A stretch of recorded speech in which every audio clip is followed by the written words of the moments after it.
ত্রয়োদশ জাতীয় সংসদের প্রথম অধিবেশনে অন্তর্বর্তী সরকারের সময় জারিকৃত ১৩৩টি অধ্যাদেশ উত্থাপন করা হলো। আইন, বিচার ও সংসদ বিষয়ক মন্ত্রী মোহাম্মদ আসাদুজ্জামান অধ্যাদেশগুলো সংসদে উপস্থাপন করেন। রেইনবো অলরাউন্ডার এক্সটেরিয়র পে বাড়ির বাহিরের দেয়ালের সুরক্ষা নিয়ে থাকুন নিশ্চিন্ত, সাথে পাচ্ছেন 10 বছরের ওয়ারেন্টি। ৮ জুলাই ২০২৪ অন্তর্বর্তী সরকার গঠনের পর ত্রয়োদশ জাতীয় সংসদ নির্বাচনের আগ পর্যন্ত ১৩৩টি অধ্যাদেশ জারি করে ড ইউনূস প্রশাসন।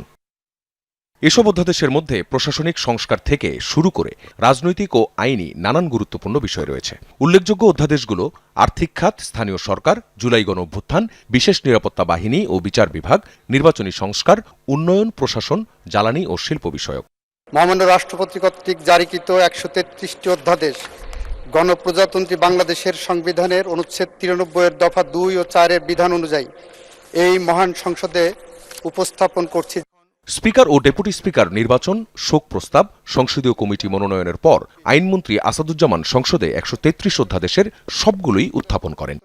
ধন্যবাদ মাননীয় মন্ত্রী।